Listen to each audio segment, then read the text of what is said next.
Hey everyone, welcome to Be a Warrior podcast. I'm Angie, and I am sorry I was not around last week. My family and I finally got away to Kauai and did some just quiet being by the beach, doing some things around the island and enjoying the salty, breezy air and the much cooler weather than our friends were having here in Phoenix that week. We were having record-breaking temperatures. Again, I don't know what's going on in the world today with all the fires, the record heats, and now all the hurricanes that have been hitting our friends and family in Florida. Those of you in Florida, we are praying for you and hoping for the best with Milton coming in. So please stay safe, stay together, and know you are being thought of, prayed for, and are loved. With us being gone last week, and really just kind of being in the present. Sometimes we feel like vacations were like go, go, go. And I was relaxed, but my husband will tell you that he would have liked it even slower, but I'm type A, so I kind of have to keep going. And so I'm really trying. I hope he knows I'm trying, but when I go to Kauai, I want to surf. I want to be in the beach. I want to snorkel.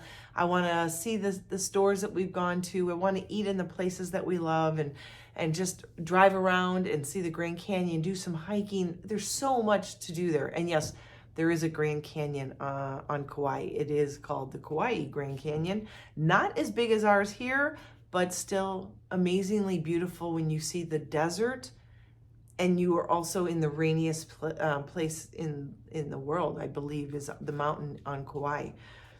So with that being said, and knowing that we were spending time just being really present and focused and almost childlike, being just keeping things simple and fresh and seeing things with fresh eyes.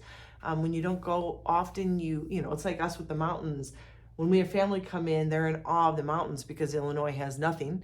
And when we go to the ocean, I know for me, it's like seeing it for the first time and going underwater and snorkeling.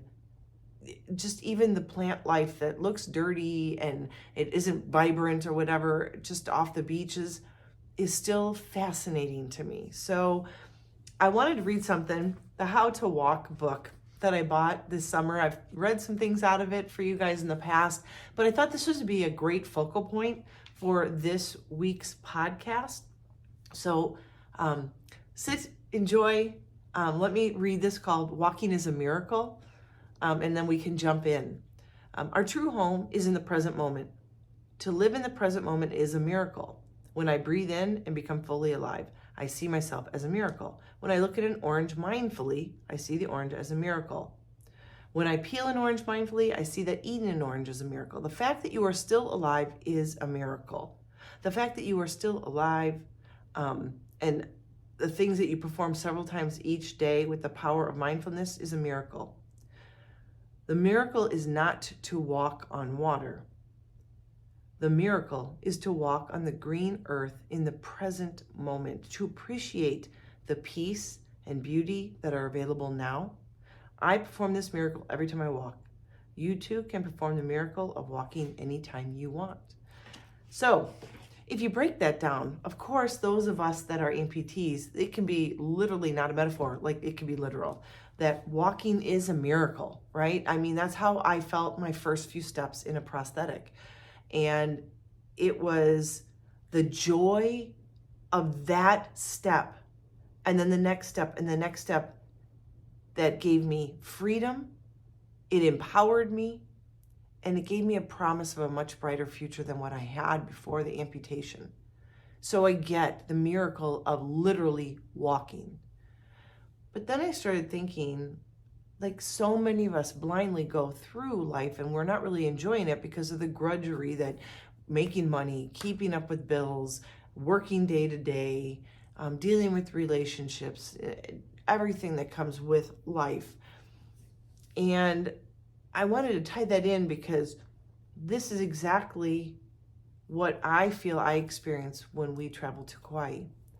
And it's funny because there is a place, if you've seen any of my posts lately, because I haven't been posting, I mean, I've literally been off social media, but lately, since we got home this weekend, I went to the grocery store, got some really good fresh fruits and stuff, and started making things from it used to be just a truck shop. Now it's kind of expanded right there in Honolulu Bay, the Wishing Well Coffee and Tea Company and the Slow Yourself Down vibe and Slow Yourself Down vibe.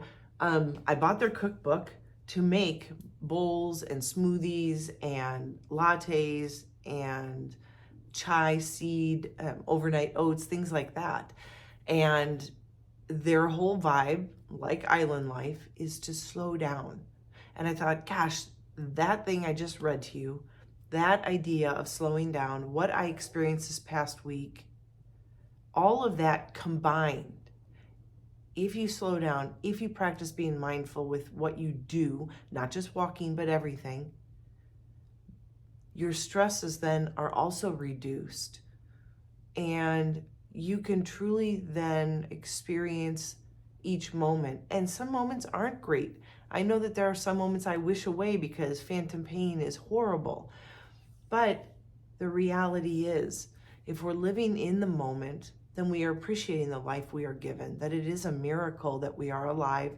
And whether we're dealing with the incoming hurricane or the fires that have been surrounding us or the massive heat waves that have been happening, and God forbid any snowstorms that might happen this winter that's coming, we can at least appreciate the things that we forget to appreciate, the moments with our family and the quietness of a house when everybody's at school or work, or the affection of your puppy dog when you finally sit and they finally see that you have time for them, things like that. And so I wanted to talk about this because I wanted to know, like, how do you feel? Do you feel freedom? And whether you're an amputee or not, we can all become slaves to our own mindset, slaves to our schedule, slaves to our disorganization. And when those things happen, guess what? Stressors go up, and stressing out. I've talked to many amputees that have said that when they are in high stress situations, they notice their phantom pain is worse. Nothing is proven, but for some of us, that can cause phantom pain. Just like for someone with arthritis, when a snowstorm is coming in or some sort of storm is coming in, their arthritis acts up. And our bodies are very attuned to the atmosphere. Well, our bodies are also very attuned and know how to protect ourselves from stress.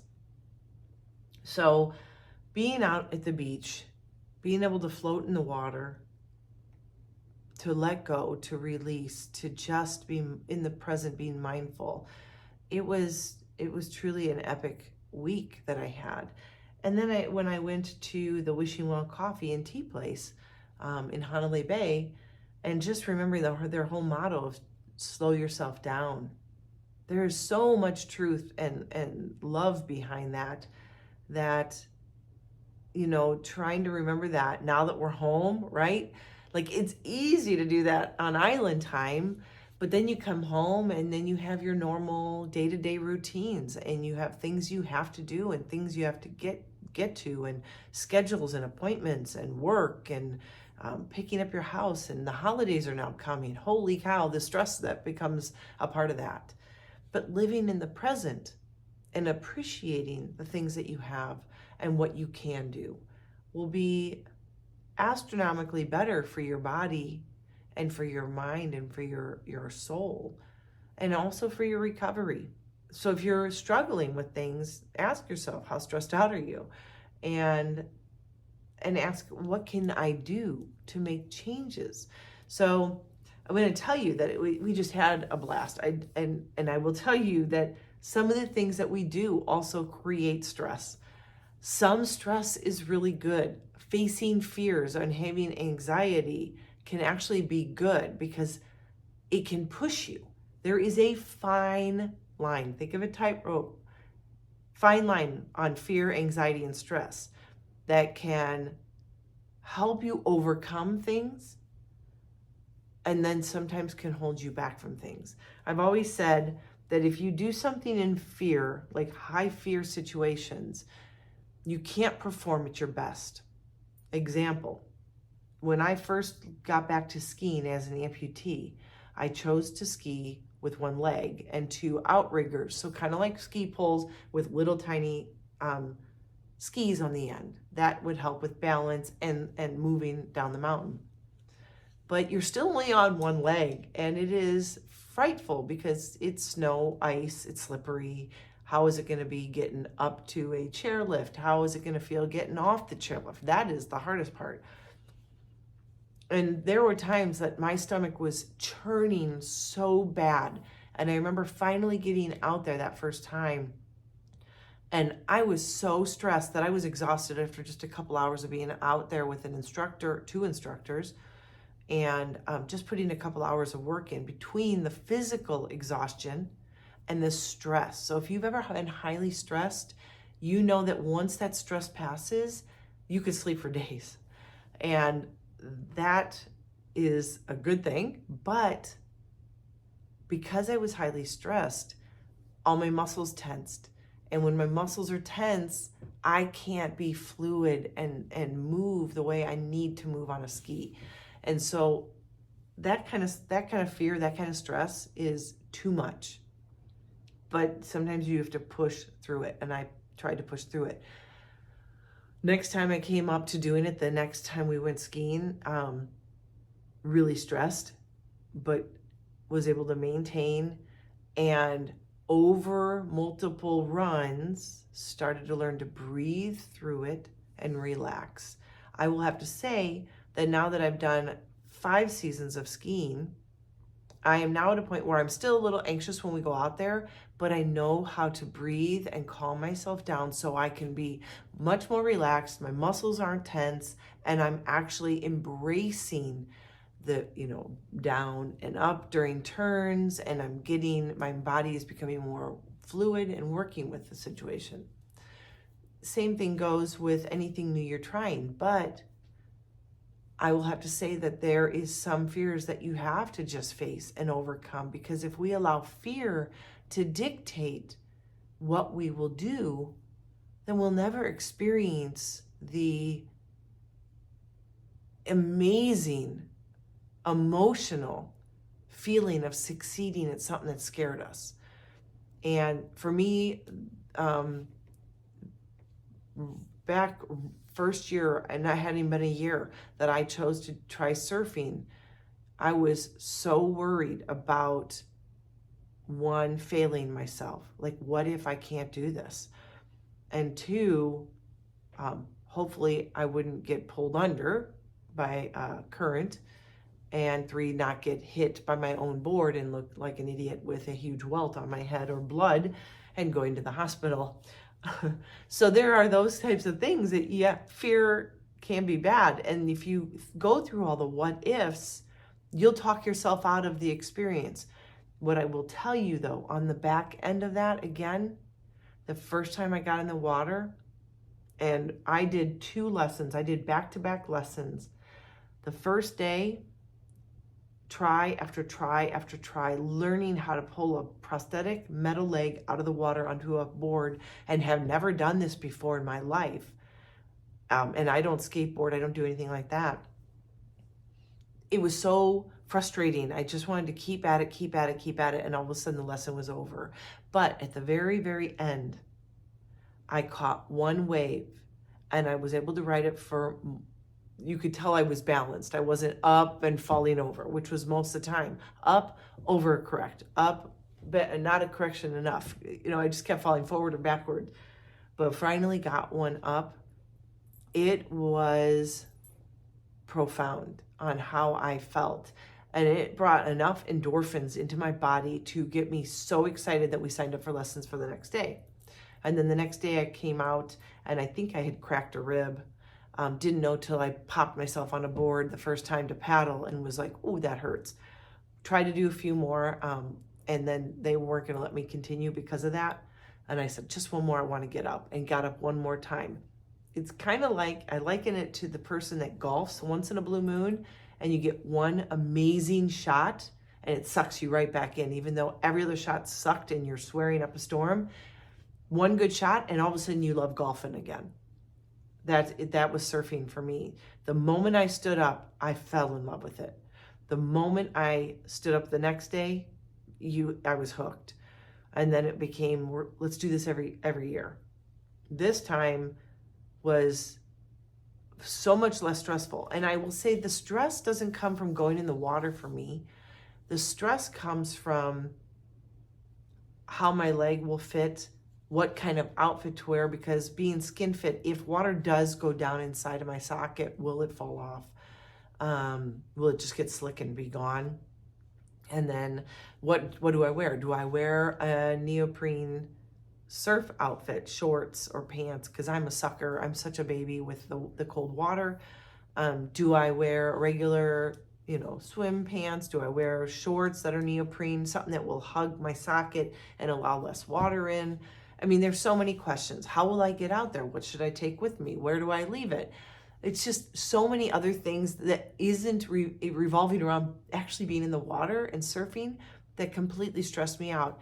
And I can tell you with complete certainty, this time, I felt more in control than I'd ever had leading up to the lesson. I wasn't anxious. I didn't have butterflies in my stomach. I wasn't sick to my stomach and nervous and feeling like I wanted to just, I got out there and I was like, okay, let's do this. It is wonky walking in the leg I have out to the ocean.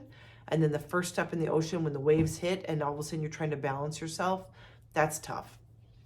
But once you get out there, it was great. And so maybe my point is that there is a point of fear that you will experience with anything new. And for an amputee, everything you used to do is now a new experience as an amputee. And it's okay to have that fear. It's okay to be anxious, but you need to do those things so you can enjoy your life. What kills me most is when I hear about amputees that are just sitting in their chair because of fears. They're afraid they'll fail, they're afraid they'll fall, they're afraid that something will go wrong, that they'll get stuck, they won't be able to help themselves. And yes, those are all valid. Never ever do something that makes you fearful alone. That would be my first and foremost advice. Don't go out for your first walk and not have some support with you. And even when I hike now, if I hike alone, I let my family know exactly where I'm going and when I'm stepping out of the car. And as soon as I get back, I let them know I'm back. And I only do that now after years and years of hiking, and now 5 years of hiking as an amputee.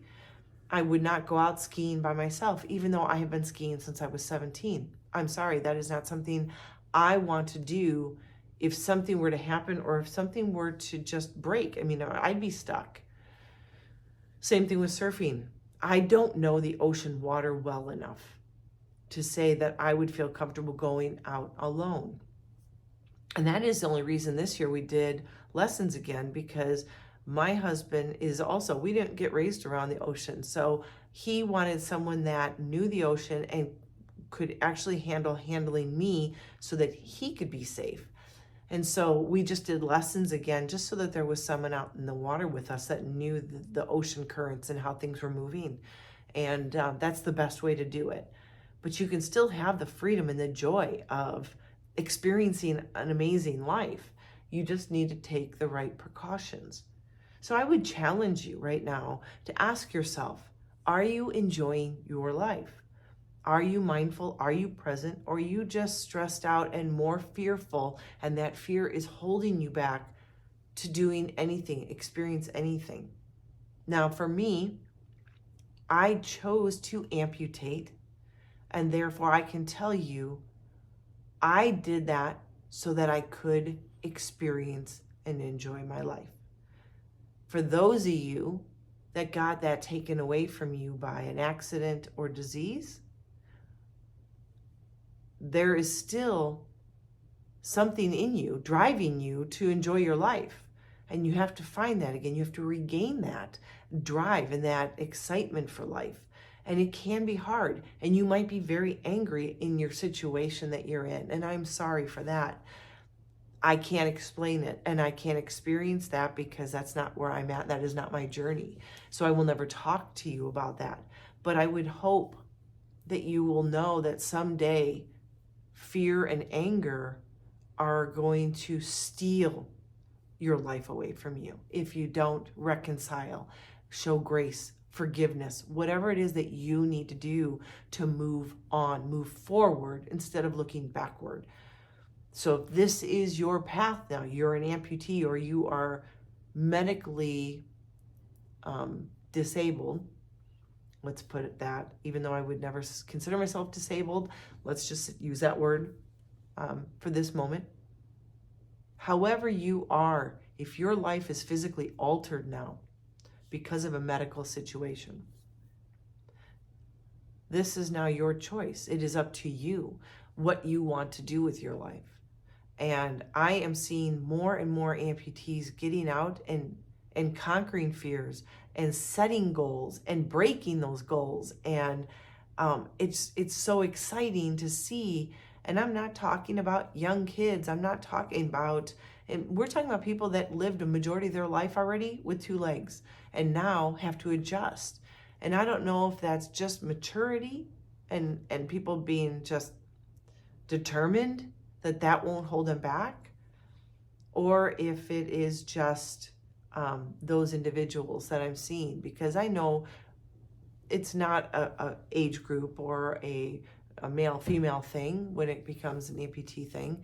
And those that are living life, I've seen all ages, from the really, really young, like, junior high kids that have become amputees, all the way up to 50, 60, 70-year-old women and men doing what they want to do with their life. But that takes facing fears. That does take dealing with a little bit of stress with those fears and overcoming that and just pressing forward. So, call to action this week. What is it you want from your life? If you want to enjoy your life, find a way to be present, find a way to attack those fears and move forward through them. It doesn't take going on a vacation to an island to learn to slow down, to really smell the roses, so to speak. And I don't know, I hope that if you're listening and you're really struggling with your life right now, that you understand that you can control what's going on with you right now. Even if you're in a bad way, even if you're dealing with an infection, or you're still in wound care, or you're dealing with an ill-fitting socket, or whatever your plight may be, the choice is still yours, how you embrace it or how you push that away and decide that you can't do it. If you can goal set and if you can dream, then you can get there. But it is a mindset thing. It is a time to slow down. It is a time to just reflect upon what life looks like, to be able to experience it. What does it look like for you? So your call to action, if you want to enjoy your life, ask yourself, do I want to enjoy my life? Do I have a lot to offer, a lot to experience, a lot that you want to go see and do? And if your answer is yes, what is it you need to do it?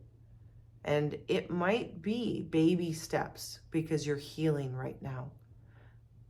But you can still dream. You can still start writing down your goals. You can still put out into the universe what it is that you truly love and want to embrace with what you have right now in your journey.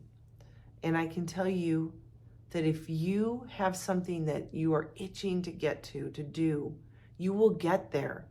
You just need to take the steps in order to get there. There are people that I know that when they became an amputee were frustrated because the journey sucks. At the very beginning, there's so many ups and downs, there's so much uncertainty, there's such a learning curve on walking again in your later years, that are now traveling the world and seeing things that they never maybe thought they'd ever see. they've regained their life. They have asked, or they have given forgiveness. They have let go of past pains and hurts, and they are moving forward. But that's what it takes. It takes facing fears. It takes forgiveness. It takes goal setting. It's a mindset that allows those that are succeeding and living their best life, even despite losing a limb, they're the ones that have those mindsets. So that's where you need to be. So figure out what it is for you. What does life look like to you when you're enjoying it? What would it look like if you are not enjoying your life right now and you have things just in your soul, in your heart that you really want to do that will put a smile on your face, a skip in your step? Write those down and start pushing towards those goals. Stop giving yourself the, well, tomorrow, I'll do that tomorrow. Because that may never come. You're right, tomorrow never comes. We get there and then we push it away again, and we push it away again. So enjoy it. Embrace this. Embrace the miracle of life that you have been given. You are not dead yet. You have breath in your lungs.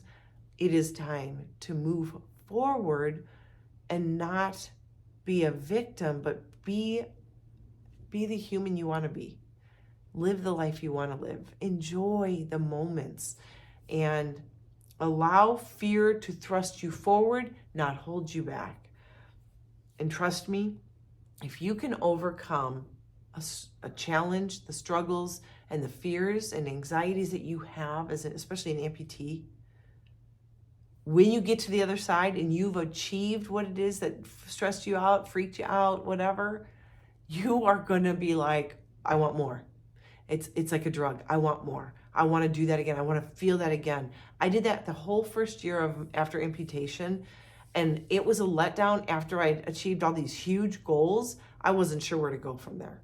And I spent a month disillusioned because all of a sudden that endorphin that kept feeding me to do the next was gone because I didn't know what else to do to achieve. Like, I had tried surfing, I went back to skiing, I did sled hockey, I was hiking, I was biking, I was scootering around, I was anything that I could just look around and be like, oh, I want to try that. Oh, I want to try that. I couldn't get enough. So I know the feeling on the other side of fear is extreme joy, extreme pride in being able to accomplish something, proving naysayers wrong, proving myself wrong. Like, the what ifs started to creep in. Don't allow that. So get out there, figure out what will bring you great joy, but maybe there's some fear there and you're afraid to put that down as your goal. Do it. Just write it down. You will figure out how to get there. It doesn't just all happen at once. You have to prep, you have to get there, and it takes time. Like I said, the first couple times I surfed, there was all these questions and wonders and how will this work and what if this happens and if my leg falls off. And this time was the first time I can tell you I got right out there and I was ready to surf. But this was my third session. It took 3 different visits for me to get there. And that's 3 long years of waiting, but it does come. You just have to keep pushing forward. If you want it bad enough, you'll do it. So get out there, know that you are a miracle, that your life is a miracle, that where you are right now, whether you think so or not, is a miracle. So enjoy these moments, even the little ones. Enjoy the baby steps. Know that it won't be like this for long, and you will blossom, and you will find your path, and you will find what makes you happy, and you will be on the journey of a lifetime, and you will not have regrets. And that would be the worst thing to die with, would be regrets. So get out there, live your life, enjoy the moments, and know that you are a warrior. And again, to those people in Florida, my heart goes out to you. My prayers are with you. Please stay in touch. Please know we love you and know that I am praying. Warriors, get out there and enjoy your life. Look what you have been given. For some of you, it's a second chance. And for some of you, it is a new, fresh beginning. Don't waste it. I love you. You are beautiful. You are special. Don't ever forget it. And as always, be healthy, be happy, be you.